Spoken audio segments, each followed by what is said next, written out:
Hello, everybody. Happy New Year. Feliz año a todos.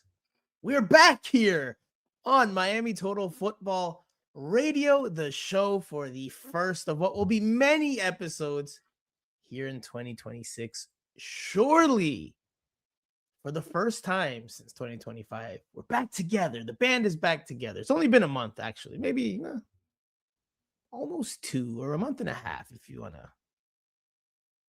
to really hone in on some dates. I am Franco Panizo, of course, one of your usual co-hosts. I'm in a hoodie today because it's been a little chilly lately in South Florida. Joining me, as you guys can see, and for those of you that listen, as you will be able to hear, is Jose Armando, aka Island Jose, aka Cinco, with a fantastic beachy vacationy type shirt. Jose, have you been on holiday for the past month? Where were you since the MLS Cup? This is your first appearance since before MLS Cup final. I have not been on vacation. I have been working. The NBA is still going on. The NFL is still going on. But I got a really nice shirt. My mother-in-law is here, so I've been enjoying some shopping, some cooking. Well, not me cooking, of course, but I've been enjoying some nice food during the past month and a half. So I'm ready. I'm ready to go. Excited. I think we had a little bit of an eventful first week. So, a couple of things we have to talk about tonight. So happy to be back. So the holidays were busy. Yes, very. A lot of work. Well, not me. I had a lot of rest. And honestly, I needed it, man. Last year, there were a lot of games. A lot of games. Shows because of was it over 50 games? How many games was it last year? I think it was like 54, 56. They talked about it after MLS Cup, and by they we mean Inter Miami, because 58 this is, games. 58 games. There you go. Without preseason. So that can take us to 63 games. Yes, they had 5 preseason games. So 60 plus games, we'll say. So there was a lot of games, a lot of Inter Miami action last year. So I needed some rest. I needed some downtime. I wanted to be with my child, my baby, which was supposed to make an appearance here in these opening minutes of the first podcast of 2026, but she fell asleep about 20-30 minutes before the show began. So her debut will have to wait, but she's super cute, super adorable. I've been trying to at least show her to the public here, but she's not cooperating. She's a total diva. Won't I think this is like the second or third time something like this happens, right? It might be the 7th, honestly. Dude. Oh my God. It's just not. This is the third time that I've been on that happens. Well, I've still got some, I don't know, some holiday cheer, I guess. It's like Rudolph the Red-Nosed Reindeer going on here on my nose. I don't know what happened. Too much partying? No, yes. Yeah, right. I'm a dad now. I don't party as much. Every now and then. Jose, we've got a lot to talk about. Yes. This intro could be long because we could talk about that shirt for days. It's one of the first things I talked with Jose today at training because he did wear that. But you did criticize my outfit on Saturday. I did. Did I criticize? You were very critical. And I was not cold, and then it was so hot. But you were very critical. You're kind of a fashionista now. I don't remember what you were wearing on Saturday. Well, it hurt my feelings. Oh, yes, the grandma sweater. El buzo de abuelita. Oh my gosh. You guys had to see it. You had to see it. It was Jose has some very interesting fashion choices. But anyway, it's true. This is an Inter Miami focused podcast, so we will focus on that here on Miami Total Football Radio, the show. We are in preseason form, though, so we're going to do our best to get this in an hour and 10 minutes, as is my self-imposed deadline, even though there's a lot to talk about, Jose, because this was a very eventful offseason for Inter Miami. A pretty impressive one, in my opinion, because, well, there were a lot of interesting additions and re-signings, if you will. So honestly, it's kind of tough to figure out where to begin, but let's just kind of go over a quick recap of everything that has happened since Inter Miami became MLS Cup champions over a month ago. Last podcast here on Miami Total Football Radio was done after the final, where we recapped it, the championship season, the stellar performances, and the strong showings over the course of the year. And this is what's happened since then. Contract options declined Fafa Pickle and William Yarborough. Out of contract, Ryan Saylor. Loan expired, Marcelo Chelo Weigand, Wenga. or as Alonso Linka Yes. likes to say, El Chelo Wenga. Alan Obando, Rocco Rios Novo, and Baltasar Rodriguez all had their loans expired as well, though Inter Miami back in December, shortly after the MLS Cup final, said that they were in ongoing negotiations with all of those players. Now, players that have returned, that are back officially for 2026. Rodrigo de Paul, he had his purchase option exercised after his loan, which we all knew was coming. Sergio Reguilon, was signed as a free agent.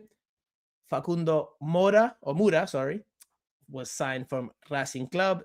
Dane St. Clair, in one of the most shocking additions for Inter Miami this winter. They signed the reigning MLS goalkeeper of the year as a free agent. He decides to leave Minnesota United, and that is a big boost for the back line, or for the defensive third for Inter Miami heading into 2026. Other defensive reinforcements: Mikael, the Brazilian center back, is on loan from Palmeiras in his native land. Mikael has previously played in MLS with the Houston Dynamo. David Ayala was acquired from the Portland Timbers for around $2.1 million. And Tadeo Allende returns, Jose, to the South Florida side for the long term on a permanent transfer from El de Vigo. There's a lot there, Jose, to talk about, because Inter Miami brought back a lot of important pieces. And we've got some updates on some other players. We will talk about German Berterame. We will talk about Baltasar Rodriguez and whether there's a chance of him coming back. There was a failed pursuit for Tristan Blackman. There's a report today that your MVP, the MVP of your heart, Dennis Boanga, Inter Miami pursued him. So there's a lot to talk about. We spoke to Jorge Mas over the weekend on day one of preseason. How would you describe, before we go into the biggest moves, we're not going to go into every single player here. We'll be here forever. We'll have plenty of time this year to do that. Jose, how would you describe Inter Miami's offseason to date through January 21st? It's been great. It's been great. I think it's the perfect complement to what happened last year.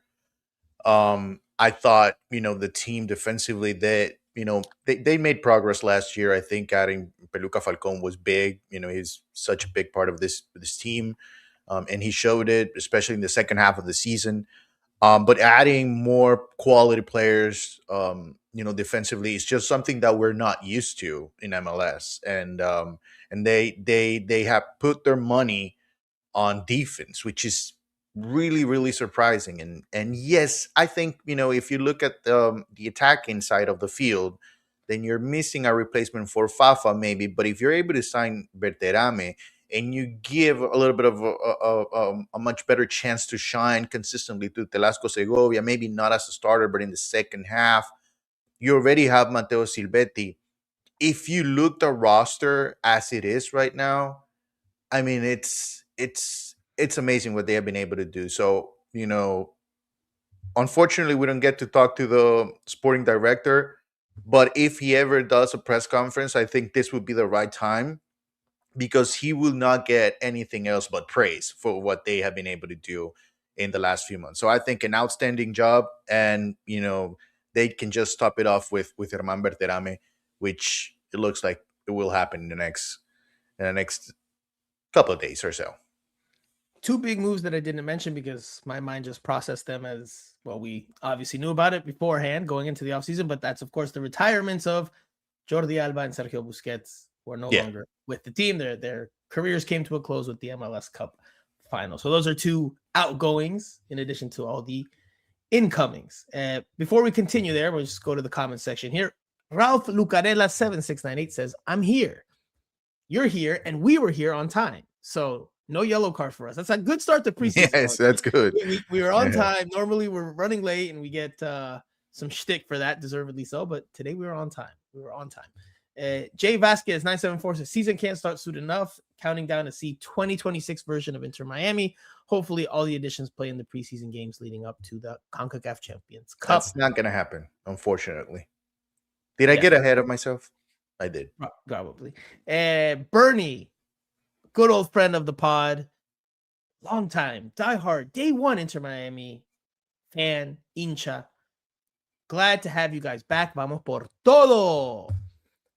All right. I will describe Inter Miami's offseason to date as massive and impressive because, I mean, a lot of people are questioning how Inter Miami was able to do this, right? And I think it's a fair question because normally when you win MLS Cup and there's bonuses and there's all these things that make it challenging for you to keep a lot of your nucleus intact or a lot of pieces intact from a championship team. Well, a lot of those pieces are still back. And they've also reinforced arguably the weakest part of this team, or maybe definitely the weakest part of this team last year, right? Yeah. Goalkeeper, they got some depth at right back, if not, someone that can push Ian Frey for a starting spot. They've got another center back with MLS experience. Again, Dane St. Clair in goal. I mean, they've set Sergio Reguilon to fill in for the absence of Jordi Alba. I mean, there's some interesting pieces there in place for Inter Miami at the back. We already know what they can do in the attack with Messi. Dayo Allende was red hot in the playoffs. Matteo Silvetti, we know he's got a lot of potential, but also talent that he showed in flashes last year. So very interesting offseason for Inter Miami. And you touched on sporting director Guillermo Hoyos. He was actually quoted in today's press release for Daniel Pinter, a homegrown academy, a homegrown forward. He made his debut last year, or was called up to the first team on a couple of occasions when they were short on options. He played for the second team, had a good season last year with the second team, and he signed a homegrown deal. And Guillermo Hoyos' name popped up with a full-on quote, which maybe, Jose, could mean that we might get to chat with him this year, that he might be becoming a little more involved, at least with the public portion of it. Maybe it's early in the year, but now it's official. We haven't gotten still like a full press conference or a press release, but now the team has listed him as the sporting director. So it's official. They did officially last year, but very discreetly and quietly list him officially as sporting director on their front office staff at one point. They didn't make a big fuss about it, but they did do it. So, but at least, we're starting to see some words. I mean, this is the time. Yeah, I would be doing a press conference every week. I mean, it doesn't get any better than this. I think this is by far the best off season for Inter Miami, because obviously Messi came halfway through the 2023 season. So I think this is by far the best, and it goes along the words from Jorge Mas at the end of last season, where he pointed exactly directly to the CONCACAF Champions Cup. That's what he wants, and he brought players in that are ready to contribute, that know MLS, that know the competition. So this tells me this time they're going for it for real. Now they know exactly what they need to do. And this is not a long-term project. This is for now. They want to win now, which is the case for MLS teams when it comes to Champions Cup, because it's so early in the season. I mean, I think they'll play one game before they actually play the second round of the Champions Cup. So they have to be ready now. That's why preseason is important. But at the same time, it's also important to bring some of the players back, which they have been able to do. I don't expect a lot of changes to the starting lineup, except for, Reguilon, which we assume that he's going to be the starting left back. And then, they can still keep Yannick Bright in the middle. They can still start Ian Frey on the right. I mean, whether that happens or not, that's There up to could be Mascherano. changes. There could be They changes. could change, but it's not going to be significant. I mean, you can still start Messi, Silvetti, and Allende at the top, and you'll be fine. I think they want even higher quality, which is why Berterame is obviously heavily linked to officially signing with Inter Miami. And I think there was reports a couple hours ago or so that saying it's a done deal, that it's going to happen in the coming days. It went from a maybe to now it is a done deal. Jose, one player that I also did not mention. See, there's so much happening, or so much happened this offseason. Luis Suarez signed a contract renewal, or can't call it an extension, but he extended his stay here. He signed another contract for 1 year. What his role will be is unclear.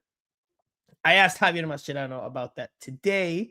Let's get into a soundbite here, our first of 2026. It'll be from Mascherano on Luis Suarez and his role, or what his role could be on this team, given that we did see physical limitations last year, steep drop off from the 2024 campaign, and that Inter Miami, during its most impressive run during the MLS campaign in the postseason, came with Suarez not as a starter, when Inter Miami was a more athletic team, a more energetic team. Heck, he didn't even get on the field in the final. So this is what Mascherano said about Suarez's role heading into the year. Yo lo único que te puedo decir que cuando iniciamos pretemporada todo el mundo arranca de cero. Javier, y a partir de eso es una cuestión de que nos vamos a guiar por el nivel de cada uno de los jugadores y poner el equipo más competitivo posible. Luis es parte del plantel, es un jugador que lo he dicho 1000 veces, no solamente es un jugador importante para el equipo, sino para el club, en esta corta vida que tiene el club, y lo va a seguir siendo. To quickly translate, he says everyone starts from zero at the beginning of preseason. He will pick the team that's in best form. So he didn't guarantee that Suarez, has a starting spot, but he did say at the end that Suarez is not only an important player for the team, but also for the organization. So obviously a lot of coach talk there, not a whole lot of revelations, right. not much to take away, but right.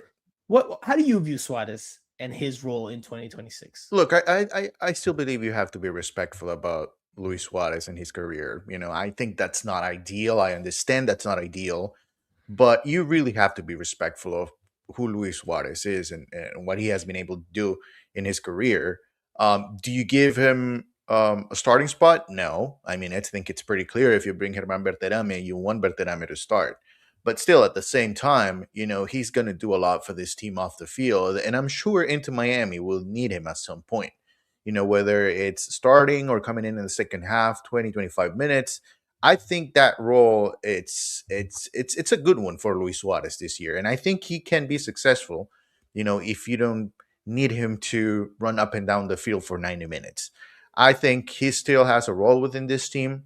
I don't think you're going to find another striker at that price with his quality and his experience. Now, remember, he's really, playing for Inter Miami because he wants to continue to be alongside Lionel Messi. That's the reality of things. There's no way Luis Suarez will go to any other team in the world and make what he's making with Inter Miami. It doesn't make sense. It doesn't add up. So I think Inter Miami is going to respect that. Obviously, having Messi next to him, and being his best friend, it's also a plus. But I think he's going to play a role. He just needs to understand when is his time to shine. This will be his third season with Inter Miami, correct? Right. Yeah. I was thinking about this on the drive home this evening before the podcast, and I was like, it's wild to think about that he's going to have been here or heading into his third season, and he's never been a designated player for Inter Miami, which, again, going bigger picture now, Jose, I think something I mentioned earlier, especially when it came to Tadeo Allende's deal. How has Inter Miami made this all happen? Because, again, normally you lose pieces, and Inter Miami has lost some significant pieces, right? They lost 2 DPs in Jordi Alba and Sergio Busquets. They've lost some other players that we've touched on here. But the core is still largely intact, and the reinforcements that have been brought in are considered upgrades in certain important positions. But I think there are only 2 that we can point out, as the roster stands right now. And the one is Dane Sinclair, because he was the goalkeeper of the year, so we would expect him to make some money. I don't know if enough to make him a DP, but you can have the conversation with him. And then Tadeo Allende, because there were numbers out there. I know it's a little bit unusual in MLS. We don't usually get numbers, but in the rest of the world we do. And we heard about 5 million, 7 million, and even a little bit more than that. If Inter Miami was able to get a deal for much less than that and not make Tadeo Allende a DP, then that's where he's not. Which he's not, yes. And that's where you can actually start digging and maybe have a conversation as to how they did it. Because David Ayala is an under 22, and they'll probably get rid of Toto Avilés. Right. In the they have weeks. To get rid of somebody given the roster construction, especially Berterame. Once Berterame is in, they're set. They're going to have 3 DPs. There's no doubt about it. Right. So then they have to shave one of their 4 under 22 players, or players that are under that roster designation, which is very MLS and maybe confusing for some of you listening or watching. The odd man out is probably Toto Avilés, right? Toto Avilés, yes. Because the other 3, go ahead. Are Telasco Segovia, Matteo Silvetti, and David Ayala. Yep. Right. And David Ayala just got here. Silvetti, obviously, there's no way they get rid of him. And then Telasco Segovia, Jorge Mas said that he would expect him to stay.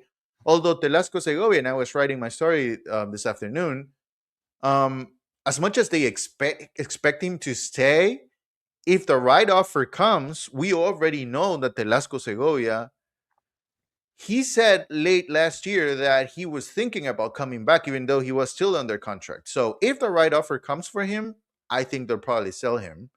Because I don't know what the market is for Toto Avilés, honestly. How much can they get? They might have to just buy him out. You might have to use one of those. You're not going to use your buyout on Toto Avilés. I mean, if you don't have plans to buy anybody else out, it's the only way you're going to be able to do it. I mean, that would be the last resort. That would be kind of. I mean, that's if he decides, he doesn't want to mutually agree to part ways, and then that, because if they mutually agree to part ways, then he can be a free agent to sign wherever he wants, right? Well, so there's always Zaragoza, Mas owns Zaragoza, so you can just make a call like, "Hey, Toto is on his way." Toto, transfer, take him here and put him here. Steve Munoz, 1171 says, "Good Toto Silvetti and bad Toto." Good comment. Good comment. Might be the comment of the show so far, of 2026. Jose, but again, the question is, how does Inter Miami do this, right? So I think it's a fair question from the outside, especially from non-Inter Miami fans, and I think it's a fair criticism. And I don't have the numbers, and I can't give you a clear-cut explanation. I know a lot of Inter Miami fans are defensive and kind of boasting and bragging, as they should, because it's their team, reigning champions, and they're only looking to be stronger, deeper this year. What I do know is that, and this has been the case since Messi arrived, players are willing, and this is not just MLS players, international players as well, are willing to take pay cuts or less wages than they can get elsewhere, not just because of the romantic story of saying, "Oh, I get to play alongside Lionel Messi," which is a factor, but also because playing at Inter Miami during this Messi era serves as una vitrina. It serves as a showcase for yourself to get a bigger move, call more attention, sponsors.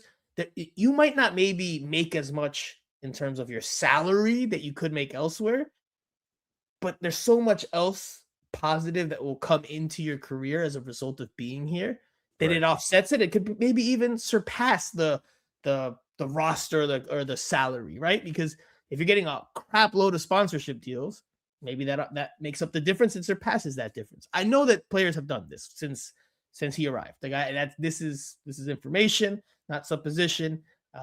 Players are willing to take that that reduction in salary because it's just a good move for their career.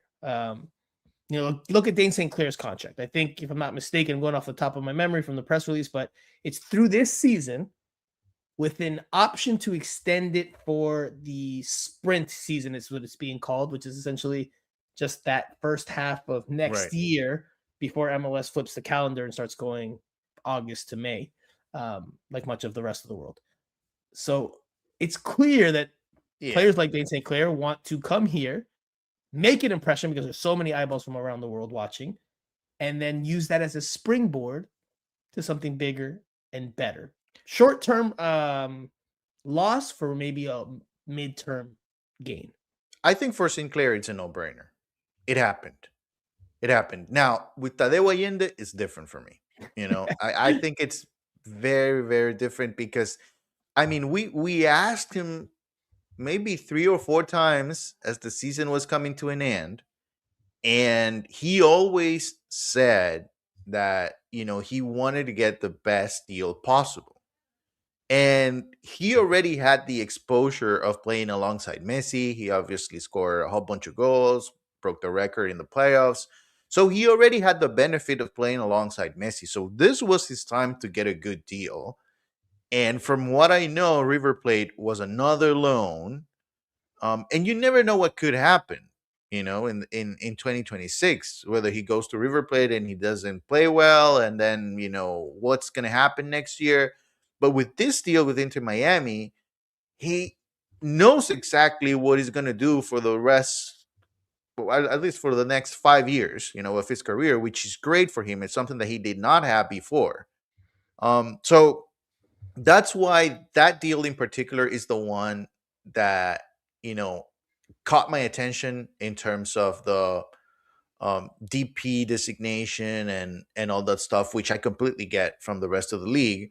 Now, I think we still have to wait until everything is said and done and see, if there's any more to it than, just Tadeo Allende, or is there any more players? Because Mascherano said it today.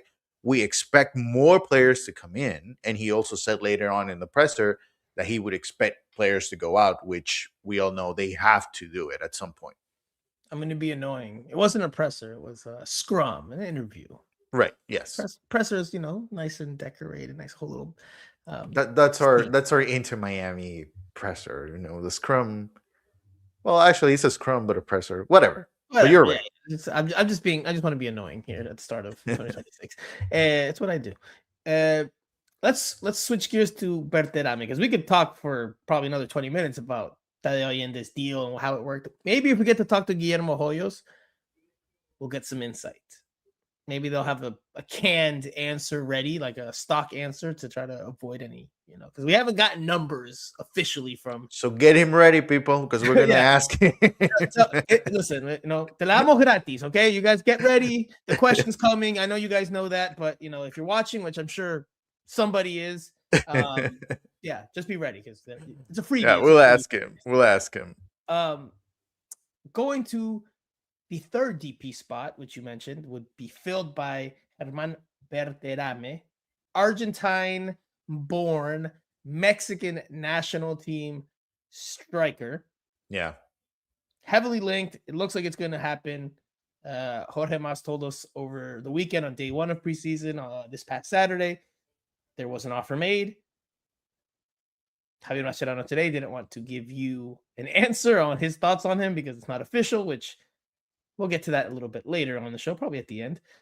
But it looks like it's going to happen. And with him filling in that third DP spot, it's not the sexy, flashy, splashy name that we're used to, which you and I have both thought that's, synonymous with Inter Miami DPs. But he is a player that can help in this serious push to try to win the CONCACAF Champions Cup. Before we listen to Jorge Mas's comments from the weekend, I Actually, we'll listen to Jorge Mas's comments from the weekend, and then we'll go into it, because I think his arrival, Berterame's arrival, will give us an idea of what formation we might see from Inter Miami. So I'll let you gather your tactical thoughts here. I don't know if you've had them yet about what formation. Will it still be the 4-4-2? Will it be that 4-3-3 that we saw at the end of last year during the playoff run? Could it be something else, like a 4-2-3-1? I'll let you gather your thoughts while we listen to Jorge Mas, but get ready, my friend. The tactical question is coming. All right. Bueno, primeramente Germán Berterame es un gran jugador. Obviamente tuvimos estar en el lado de no poder ganar al Monterrey en el Conca Champions el año antepasado. Es un gran jugador, nosotros aspiramos a tener una gran plantilla. Sé que confirmó eso esta mañana, que hay una oferta de Inter Miami, hay una oferta de Inter Miami para Germán Berterame. Veremos cómo eso se desarrolla en las próximas 24 a 36 horas. Pero una vez más digo, nosotros aspiramos a tener una plantilla extraordinaria, darle herramientas a Mache para poder atacar técnicamente como él piense, en una alineación que pueda ser fuerte, y ese es el tipo de calidad y jugador que merece ser parte de la plantilla de Inter Miami. I'm going to hold on to that last part. Una plantilla, o what do you say? Un equipo que pueda ser fuerte, which to me sounds attack-minded. And for those of you who don't speak Spanish, don't understand Spanish, Jorge Mas this past Saturday said there was an offer. They wanted to bring him on board. They think he's a player whose quality deserves to be on a team like Inter Miami. Jose, tactical question time. Yeah. Assuming this gets done and over the line, as everything is pointing it will happen, what do you think Javier Mascherano does? We'll get probably a glimpse this weekend and next weekend with the first two preseason friendlies, like we did last year, maybe.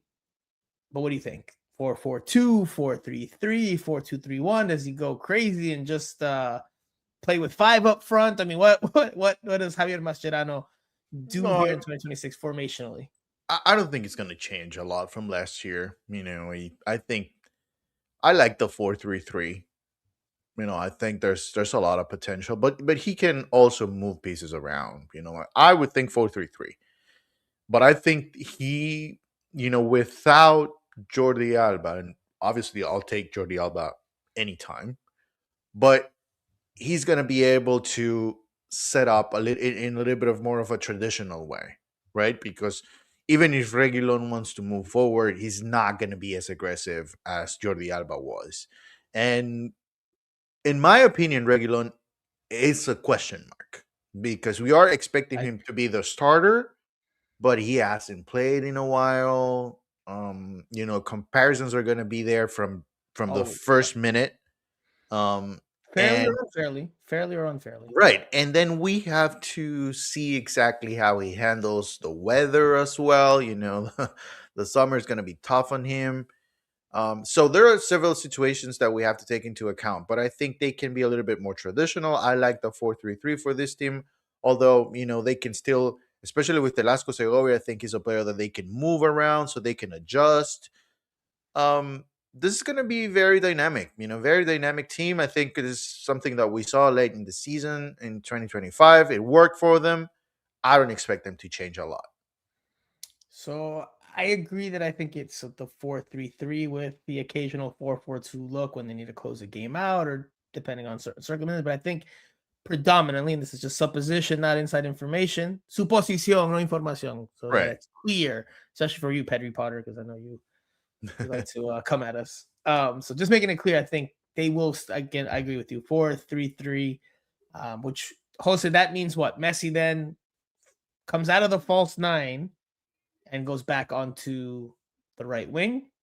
Yeah.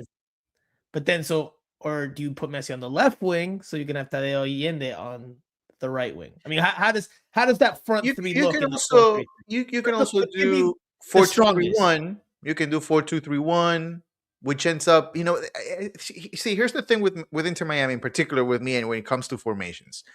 Because you have Messi that you can put him pretty much anywhere on the field, and you have to let him do whatever he wants on the field, then you can't really position him as a striker because you know he's going to come back. You can put him as a false nine because you know he's going to move forward. You can put him on the wing because you know he's going to go through the middle.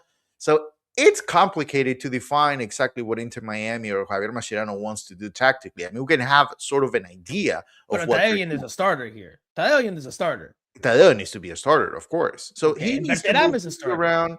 Then Berterame is a starter, but we'll see because at the same time, I mean, we're assuming that Berterame is ready to contribute now because he was playing and he already had preseason with Monterrey in Mexico. Parentheses, because I want to make clear the question.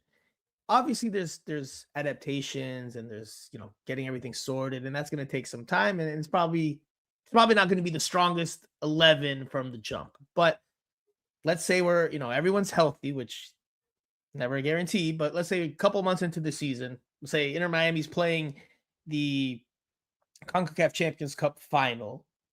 Who is the starting 11, or give me the starting front three or front five or four, whatever your formation is? Who do you think would be in that group? Because the backline's more or less clear. There's some positional battles, but up top, who are your starters? Yeah, I think I would have to take Silvetti out, if anybody. You would have to leave obviously Messi, Berterame, and Tadeo. I agree. So Silvetti would be the odd man out. Which you'll have a spark on the bench for the second half, which is great. I think that's something that they need also. Unless you play the 4-2-3-1, because if you play like you mentioned in Pedri Potter free speech says 4-2-3-1. Because then you have an extra added attacker. Then you could play, Berterame with Messi behind him, Tadeo on the right to stretch the back line, Silvetti on the left. So I don't no descarto. I don't discount that a 4-2-3-1 could be also a look that we see this year from the team. I think it's 4-3-3, 4-2-3-1, and 4-4-2. I think those will be the prime looks we'll see. But they can go either way, and they're going to be good. I mean, I don't think that's the question mark. So let's think about last year, right before the playoffs. Jordi Alba was obviously getting very heavily involved into the attack, as he did throughout much of his stay at Inter Miami. Reguilon might be able to get forward, but he's not going to be able to do it to the same. He's not Jordi Alba, right? He's not going to be able to do it like Jordi Alba did it. So you lose something from attacking prowess from that left back spot, just naturally. How do you make up for that? Again, that 4-3-3 with maybe Messi on the left, or 4-2-3-1 with Silvetti, and you have other attacking pieces to give you more numbers.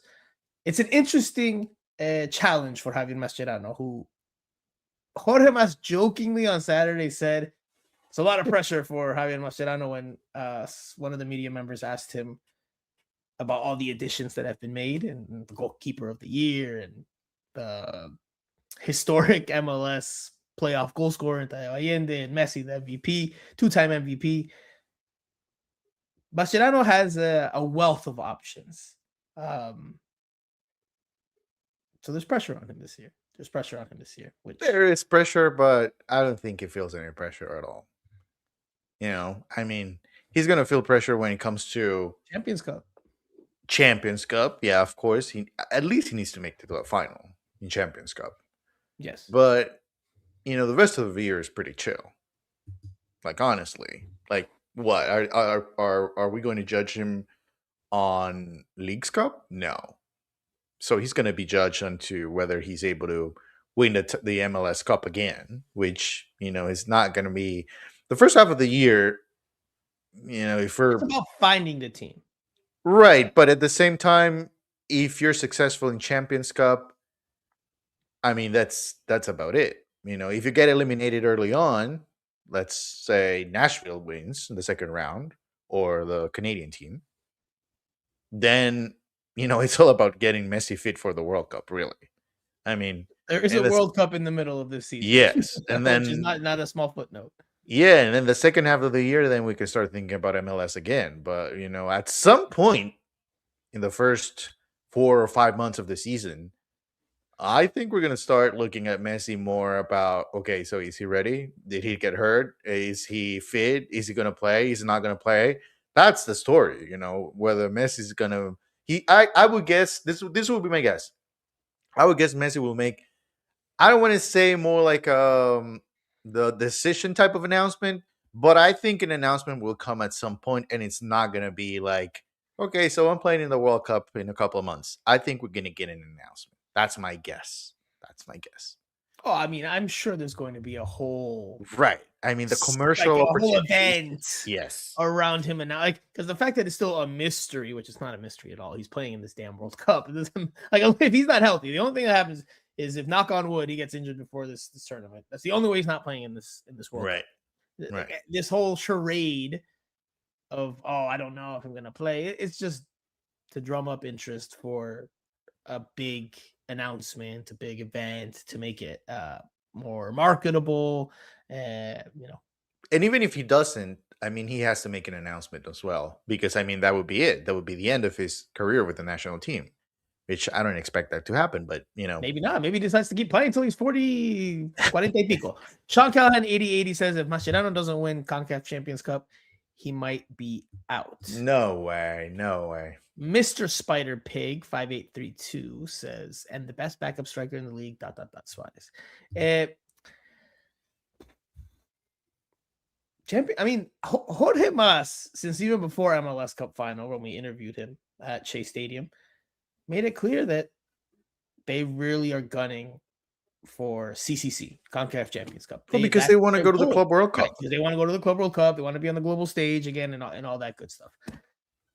So that's where the objective is, and we will find out very early on in the year if Inter Miami will pass that test or not pass that test, because that will help also set the tone for how we view the rest of the year, right? And this is a tough draw. It is a tough draw, but they also have a very good team on paper, and I think that's the challenge for Inter Miami. And I said this to a colleague maybe a week ago or so. Inter Miami's roster is stacked as of right now. It's stacked. They're deeper. They've lost some key pieces, but they've brought in some good pieces as well. On paper, they should beat most MLS teams, and they should put up a fight. They should be a contender in CONCACAF Champions Cup. The challenge They should be. The challenge for Mascherano will be getting these pieces to gel quickly. But he has everything already. I mean, he doesn't have a whole lot of time to find data. Okay, listen, we've talked about the pieces, but there's maybe interesting names in different positions that might be upgrades, but collectively, we don't know yet what the weaknesses of this group will be, right? Because now you don't have the ball retention of a Sergio Busquets. Maybe David Ayala, one of the promising young central midfielders in MLS, in Argentine, by the way, can help you in that regard. But is he going to be able to do it to the same degree? Probably not. Maybe he gives you a bit more defensively, but maybe with the ball, you struggle to get through your lines. Maybe. Right. We don't know the weaknesses. I don't know. I think they'll miss Boosie, but I mean, I just don't see it as a big deal. I think, if they work together in the middle of the field, then you would expect Rodrigo de Paul to have a good season, which I'm not, and I'm going to be pretty honest about it.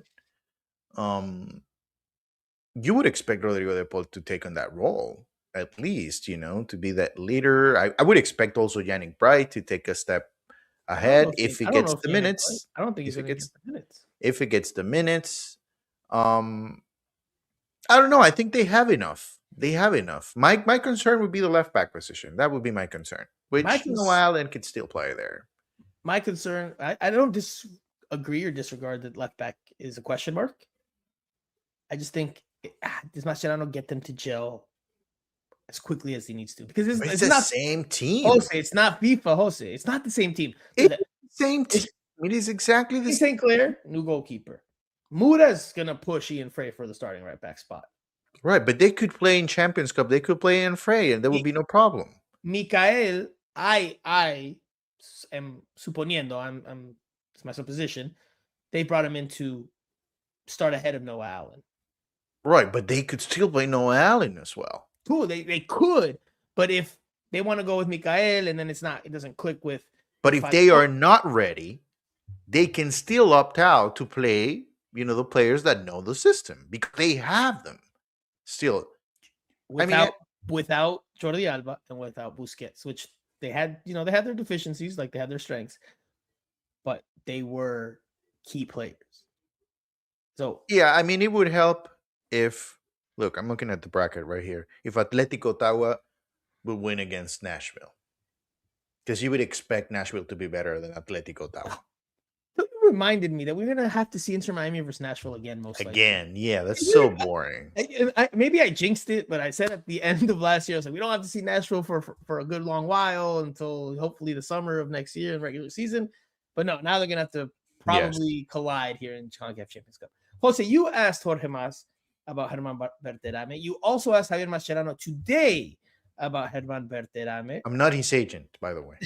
I wish I was, but I'm not. We know you're the lawyer of one David Ruiz, who is back, by the way, healthy and back in training. He's back 100%. Yeah. Well, you asked Javier Mascherano today about German Berterame. Mascherano, very true to form, true to himself, true to his style, opted not to comment. But let's listen to his comments when you asked him the question. ¿Cuál es la referencia que tienes de Germán Berterame, que es un nombre que se ha circulado? Hablamos de los jugadores que, bueno, lo que diga Jorge es problema de Jorge, no es problema mío. Ya saben, ya nos conocemos, yo hablo de los jugadores que trabajan día a día conmigo y los que están acá, los rumores que se puedan hablar y nada de lo que sea oficial, primero por respeto a mis jugadores, segundo por respeto al jugador del que se habla y al club en el que está. No me permito hablar de eso. So you asked him about Germán Berterame and the reports, and Jorge Mas saying outright that there is an offer. Mascherano says he does not comment on players that are not officially on his team, out of respect for his players, out of respect for said player, out of respect for said player's current club. He gave you all these answers. Well, later in the same exact media scrum, an interview, he says this. ¿Quién ya llegó de los jugadores? ¿Quién ya están aquí? ¿Y quién todavía no? Los que han visto. Los que han visto ¿cuándo fue el sábado, no? Sancler no. No, ni Sancler ni Rocco, que estamos negociando todavía. Ni Rocco, que estamos negociando todavía. O sea, in translate that to English, he's asked who has arrived, and then there was a follow-up question about St. Clair and Rocco Rios Novo not being in camp.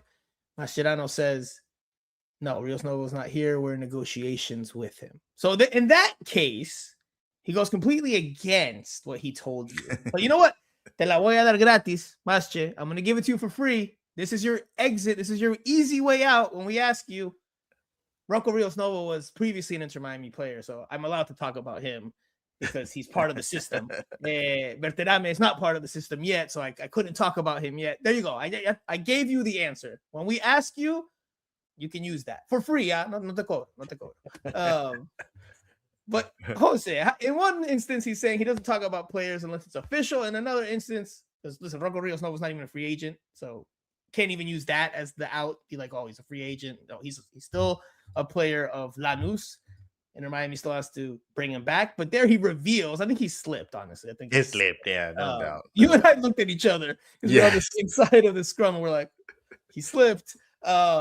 Which it happens, it's not a big deal. I mean, we still came home, and the day continued for everybody. It's not like the world stopped because he mentioned Rocco Rios Novo, and he's still, well, he's not technically on the contract, but I think. Also, the rumors have been out there for a while that why can't he give us something or give you something on Berterame and just be like he's an interesting player. If it gets done, would love to have him on board, etc. Why can't he just do that? Why does it have to like preseason? Coy and be like, oh well, I don't know, he's not official. I'm disrespecting my players. Well, you disrespect your players when you talk about Rocco Rios Novo just now? I guess so, based on your line of thinking publicly and what you're saying. You're disrespecting your players. You disrespected Lanús. You disrespected Rocco Rios Novo. But it's okay. He's part of the system. He was on Inter Miami last year, so ahí está. That's the response. That's the easy way out. They And really need a goalkeeper. We haven't mentioned that, We haven't seen any other goalkeepers in training in the 15 minutes open to media in the first two sessions of the year so far. So they really need a goalkeeper for Saturday in Peru. and last year there was touch and go as to who was going to play in goal, and it ended up being the first game was against Club America in Las Vegas. Yes. And then ended up being Rocco Rios Novo, who would have thought? That's kind of a full that's circle crazy, moment. right? You Yeah. get the first game because there's nobody else, and then you get to play on the final and win the championship. As the That's starter. crazy. As the starter. Not As a because starter. yeah, that's the starter. Yeah, that's crazy. That's Oscar crazy. Ustari's absence has been conspicuous. It's been interesting what happens to him. He hasn't been around. Gonzalo Lujan, several players have not been around yet. The team is not complete with the addition. We haven't seen, you said Dean St. Clair. We haven't seen Mikael. I don't know. Have we seen David Ayala? Yes, we have. Yes. We spoke to him. We spoke to him on Saturday. Yes. It's just too many names. We spoke to Facundo Mura. We spoke to Sergio Reguilon. A lot of, I'm going to be upfront like always. This year's not changing just because I'm a dad. I'm going to still be franco, which means frank or honest and straightforward. Reguilon's interview did not leave a good impression on several media members. Did not leave a good impression. There was a sense of, I don't know if arrogance is the right word, but there was definitely a little bit prickly. Not as warm or as pleasant, especially on day one. It was day one of preseason. This is like when it's the most chill, the most laid back, once you win the final, as it's going to be. So he didn't leave a good impression. And I'm not saying on Mia. I'm just saying there's conversations with colleagues. He didn't leave the best impression. The interviews on Miami Total Football's YouTube page if you want to go check it out. Yeah, I got the same. That was your sense. That was your sensation. I know. I mean, I got comments as well. In particular, because I asked him about. At one point, I'm going to say, because you can see it on the interview. Sorry, Jose. Yeah. He looks to the PR person and is like, hey, is time up yet? Because don't I have to go run to go do something? Like if he just wanted to get out of there. And it was like, he had been talking for like 5-6 minutes. And right. Yeah. Maybe the questions weren't the best. It's for some of our colleagues, but I don't know. It's kind of rub people the wrong way. Anyway, let's switch gears because there's still a couple more players to talk about. One is Baltasar Rodriguez. It's not dead in the water. There's a chance Baltasar Rodriguez could return to Inter Miami in 2026. However, Jorge Mas, as you will hear in the next soundbite, made it clear it will not be under the terms that were negotiated when he was brought on loan last season, right? There was an option to buy. Inter Miami has not triggered that, has not used that. They will not use that. If he's brought on board, it will be under different terms. It's looking unlikely, but it's not completely out as a possibility. So I've just done the paraphrasing for what you're about to hear if you don't speak or understand Spanish, but let's listen to Jorge Mas. Baltasar no está con nosotros ahora. Obviamente con Racing habían ciertas opciones. Hay conversaciones con Racing. Veremos. Balta es un gran muchacho, un gran jugador de la plantilla. Obviamente tenemos que nosotros estar en una realidad económica dentro de los parámetros de la liga. Si existe de alguna manera la posibilidad de poder traer a Balta hacia atrás, pero en los términos que se habían acordado cuando nosotros firmamos a Balta, no será posible su regreso al Inter Miami. Sí existe la posibilidad de traer a Balta de nuevo atrás. I think that's the word he used, which means there is a possibility to bring him back. Jose, is it important for Inter Miami to bring Baltasar Rodriguez back? A lot of people have maybe, I think, overlooked his contributions and what he does bring to the team, because I think you and I talked about it last year. He brings like a certain energy and a spunk and a spark and some chippiness and that competitiveness that maybe Inter Miami doesn't have in a lot of other positions that maybe are things you don't see on the box score, but they do influence in a game. Is it important for them to bring him back? If so, how much? Only at the right price. If they can find a way, I don't think they'll be able to get another loan. So they're gonna have to pay it in by at least 50%, whatever they need to do. I mean, but they cannot, compromise anybody else because of him. Because I still believe, he did provide a spark, but the team still has enough. And there are some other players now that the team is open to bringing players in from within MLS. I think there could be some other free agents that you can come in. As a matter of fact, if Fafa doesn't find another deal, which I haven't seen anything announced yet, but I'm sure Fafa gets plenty of offers. I would bring Fafa back. He's not back, man. No, he's not. I get it, but I would bring somebody of Fafa's caliber, similar player that's without a team right now, free agent. Bring him in. He's not going to be a starter. He's a role player. Tap into the Haiti at the World Cup storyline, and drum up that interest from that angle. I would make the move, but I know though. Yeah, I know. I think it's a long shot that he comes back. I won't say it's impossible, but my prediction would be it's a long shot. Clearly, Inter Miami doesn't want to pay what was in that initial deal. They want to get him for cheaper, or they can only get him if maybe it's cheaper, just based on the numbers that they're managing there with the salary cap. Racing Club has no incentive to give him up cheaper than they want to sell him for. So right, and his case in particular was, pretty much set from the get-go, because he actually reported to preseason with Racing, which it was completely different from Tadeo Allende. He was supposed to be with Celta de Vigo by January 2nd, and he said, no, I'm not going. So Balta is okay with going back to Racing, and he's comfortable there. So I think, Jose, I read, and I should confirm this, but I think I read somewhere that they've given him La 10. They've given him the number 10 jersey over there. So, well, I mean, if he's held in high esteem there, might be tough to get him back.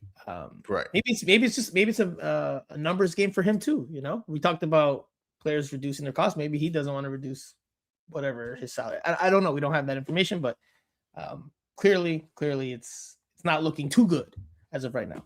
Boston 85 says Baltasar Rodriguez is like a Falcon on the attack. Not the best, but a pesky troublemaker. I prefer Segovia and his superior attacking, especially with this better defense. I agree that Segovia, and we have this, I've had this debate in short spurts with our beloved colleague Fernando Petrocelli, who is of Venezuelan descent. And about you hating Telasco? Yes. I do not hate Telasco. I think Telasco Segovia is a very good player, capable of scoring some great goals. We saw it at the Club World Cup, golazo that he scored against Porto. And I think he's a better player, more talented player than Baltasar Rodriguez.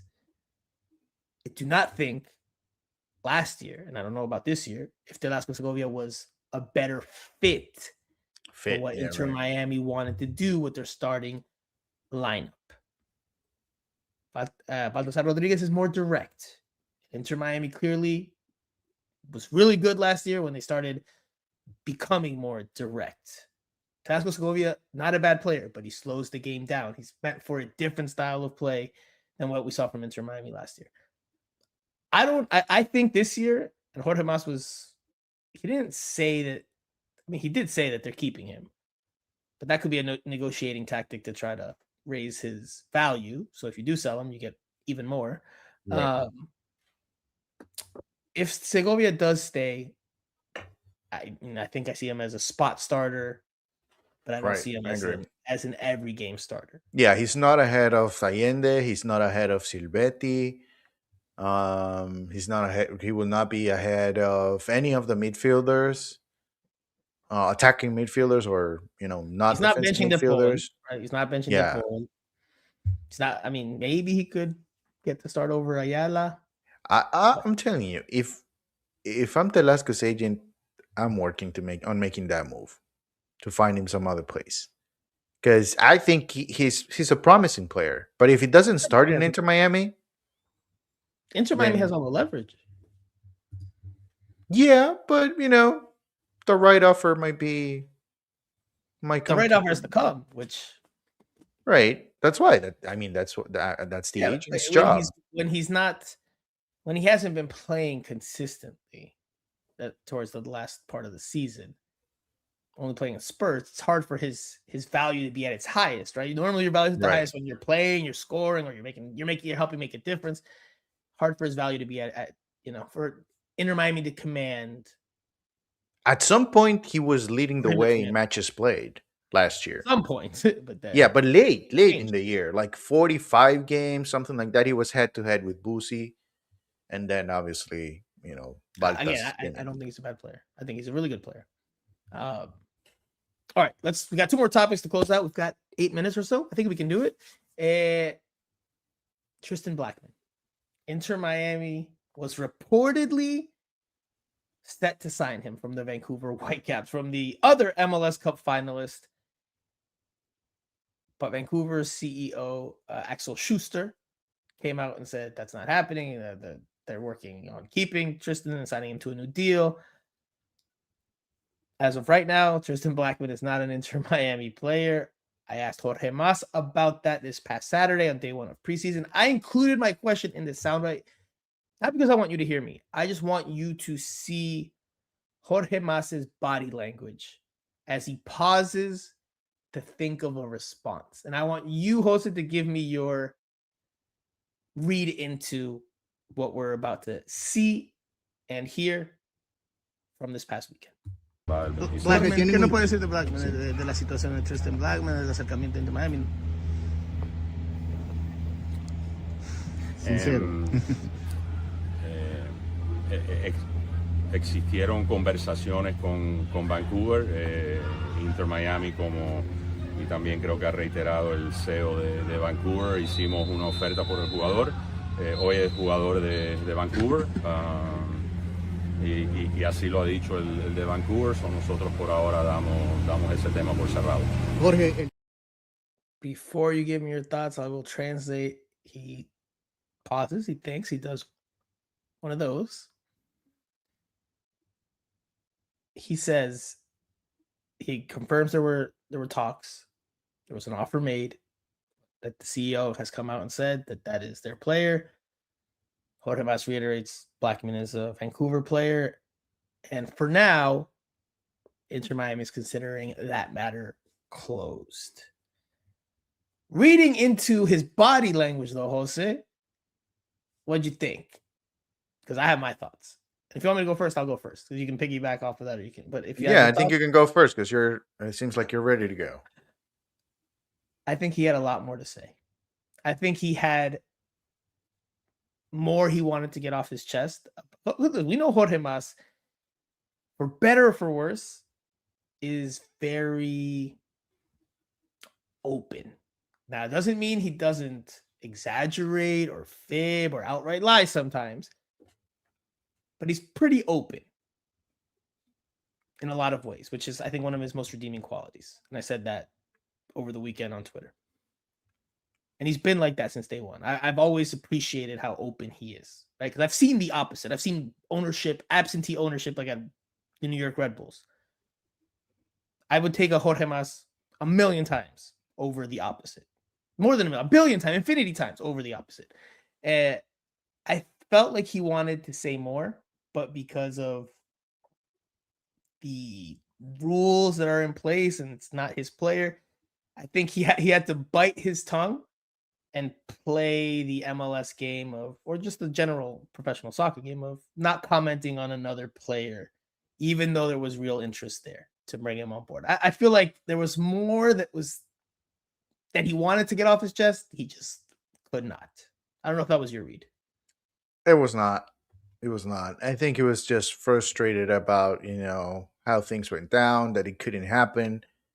It would have been a massive signing. Massive. I mean, if you talk about having a complete team, if you bring the defender of the year, you bring the goalkeeper of the year, you're still adding Facundo Mura. I mean, it would have been very, very tough for Inter Miami not to win a MLS Cup again. And obviously, Blackman also has the experience about making it to the final last year in Champions Cup. It would have been great. And he knows that. He knows that it would have been a massive, massive signing. And I think he was just still frustrated that it couldn't happen. Sean Callahan 8080 says that's a dude that got slighted and got taken. Boss Daddy 85 says he wanted to say the people at Vancouver are horrible businessmen. Sucks 01 says I feel like Blackman wanted to come and Vancouver didn't want to let him go. Jose, I am convinced, and I know I'm reiterating myself, repeating myself. I'm convinced there's more to the story because if you look at the facts of how it happened, sure. It was reported that Tristan Blackman was signing with Inter Miami. That was reported by our credible colleague Michelle Kaufman at the Miami Herald. Vancouver came out shortly thereafter. Actually, a report came out shortly thereafter saying the opposite, that there had been talks, but there was no deal in place. And anything stating that there had been a deal in place was not accurate. So refuting Michelle's reporting. Shortly thereafter, and you can start to piece well, I guess you can piece the pieces together. I'm struggling with you can piece the puzzle together, or you can put the pieces together. And shortly after that report, contradicting Michelle's report, the Vancouver CEO, or as Jorge Mas, which I love, says El CEO, the CEO comes out and says something pretty close to what was being reported in the contradictory report to Michelle. So it was very clear that this report, the one after Michelle, was through that CEO. Right. And the CEO then came out and issued his own public statement saying any reports saying that Tristan Blackman is signing with Inter Miami is false. You're practically condemning that Michelle's report. Something happened along the way. Yeah. That left Jorge Mas, in my opinion, because I don't have the inside information. I just gave you the facts, and this is my supposition. Something happened along the way that prevented Tristan Blackman from coming here, and that's left Jorge Mas a bit salty. The tongue in cheek, or that face he made while he thought of, I felt like he really wanted to go off, but he knows he can't, or he couldn't. I'm convinced of that. Well, maybe we'll hear more, if Inter Miami and Vancouver cross paths at some point this year. We'll see. Maybe we'll hear more about that at some point, but I'm convinced something out of his control happened that he doesn't like. And Miami King says Jorge's not happy. Something needs to complain about. Lee Scott says Vancouver believes they were the better team in 2025. Boss Dad 85 says the fact their sporting director came out hours later with a statement just shows that there was actually something. Miami King 68 says, oh yeah, I just read that one. Seems Vancouver ate their words in this deal. I'll do one more. Jose Martinez, Mical 2024, Blackman 2025, fun of the year, would have been a sick duo. All right, Jose, very quickly. We're almost at an hour and 10 minutes. Alianza Lima, Inter Miami heads to Peru. Lovely Peru. Mi Peru querido. This weekend, first preseason game against Alianza Lima. Based on what we saw today in training, Inter Miami doesn't have a complete roster, but they should have enough to field a lineup. I'm going to ask you for your prediction of the lineup, and I will ask you what is the main objective for Inter Miami in this friendly, in your opinion? It's the first one. What is the main objective? I think the main objective would be just to get minutes for everybody. That's the thing. They need to get minutes. They need to get back on track. I would not be as concerned about Messi, which, by the way, I think this is probably one of the I don't want to say the first time, but this doesn't happen very often. We spoke to Mascherano, and there was not a Messi question to Javier Mascherano, which is good, I guess. So I think minutes. It's about getting minutes. Everybody should get minutes. I hope, contrary to what we have seen in preseason before, Messi's not required to play the full 90 minutes. and then he can give somebody else an opportunity. Because again, if you're really trying to win the Champions Cup, you need to have everybody ready. And it's completely unnecessary for Messi to play 90 minutes. So hopefully he doesn't get 90. Somebody else gets 30 or 35. As far as the lineup, I think it's hard to tell. We don't even know if they're going to have a goalkeeper for Saturday. I'm assuming they will, but it's hard to tell. But I would think Ian would start, and then Facundo would come off the bench, which it's not going to be very telling. I think the most we can get out of this game for us, it would be about the formation. Right. I think that's the main thing for us. Other than the players are going to be moving around. Maybe Reguilon, I think Reguilon needs to play. There are some players that need the minutes more than others. I think Noah Allen can still get a little bit of a breather. Let's go off of what we saw that was actually there as of today, because things can change. A visa might get approved tomorrow or whatever the case is. Right. But off of what we know today, Wednesday, January 21st. All right, so we don't know the goalkeeper. That's a big question mark. Fuck it. Javier Mascherano plays a 4-4-3. There you go. Have all field players, no goalkeepers. And no, all right, let's go. 4-3-3. It might not be a 4-3-3 here. You think? I think it might be 4-4-2. Ray, Falcon, Allen. Right, Reguilon. Reguilon. All right. Midfield, I'm going 3. So I'll say De Paul. Mm-hmm. Ayala Bright. Right. Ayala Bright. And then up top, Messi, Allende, Silvetti. Allende's not here. They expect him to arrive any day. Oh, so fine. That's right. So Messi.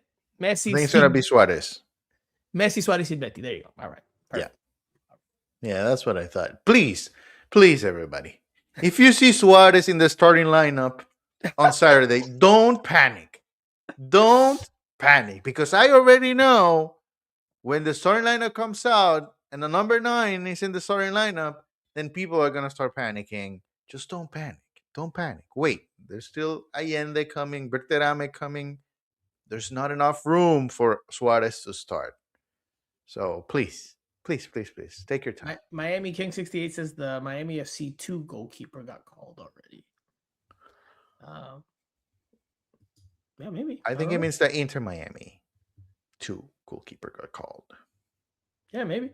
Also, very quickly, and I meant to ask you this, because obviously with Tristan Blackman not arriving, does Inter Miami still look for a center back this window? Yeah, I would say yes. Yeah, I think they'll be looking around, especially with Toto leaving, if that is the case, of course. If Toto stays, then I don't think you need another center back, but I think they will. Javier Mascherano today said there's going to be outgoings. Right. There's been recent reports about Noah Allen drawing interest from Europe, and he does have, I believe, a Greek passport. Yes. So he wouldn't count as cupo extranjero or a foreign slot for Europe's leagues. I wouldn't be surprised if he moves this before the start of the season. I would be so happy for him, honestly. He's a good depth piece, but clearly they want to upgrade from there, right? Last year they tried to not start him, or they tried to start other players ahead of him on multiple occasions, and yet he was always the one that persevered and came through and ended up being the starter.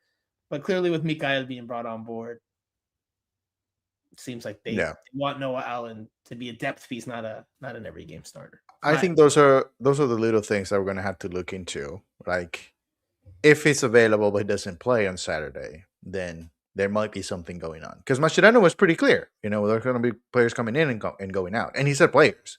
He wasn't just like the one player. So Berterame will come in. Okay, we're done. Toto will leave. We're done.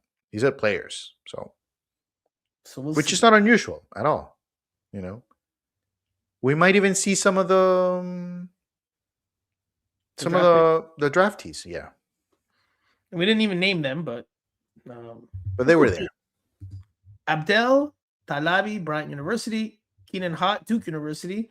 Mamadi Gianna, Bryant University.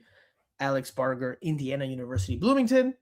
and Maximilian Kissel, University of Vermont.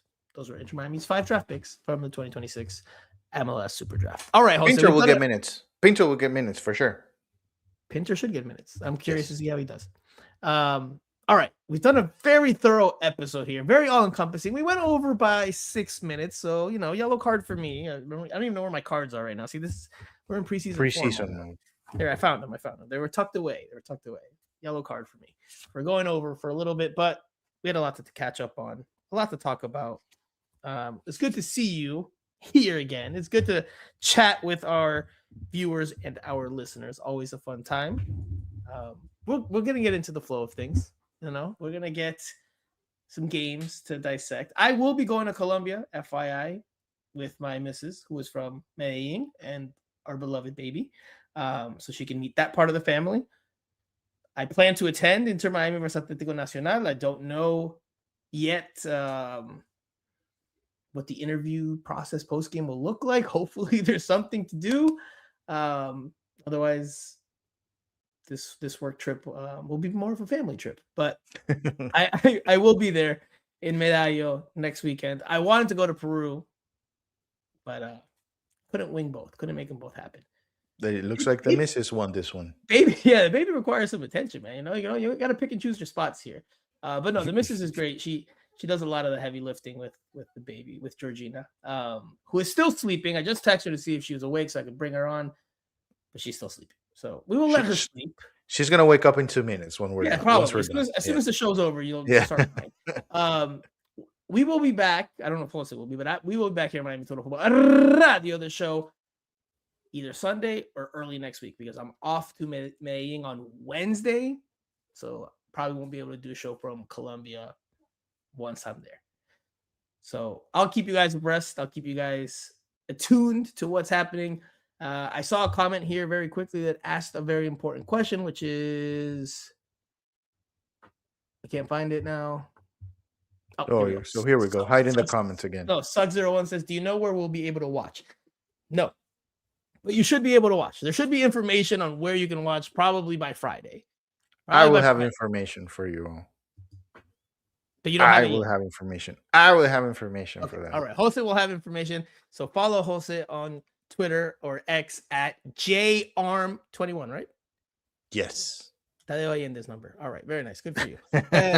All right. We'll leave it there. Thank you guys for tuning in here on this Wednesday night. We've gotten 2026 officially underway with a fantastic t-shirt from Jose Armando. Fantastic. That's true. Give us a like, a share, subscribe. Hit the bell button so you can stay up to date with all the latest videos. Check out the interviews from today, from Saturday. Miami Total Football is the place to be and watch all your Inter Miami updates and news. So for Jose Armando, I am Franco Panizo. You have been listening or watching Miami Total Football Radio, the show. We'll talk to you guys again in a few days.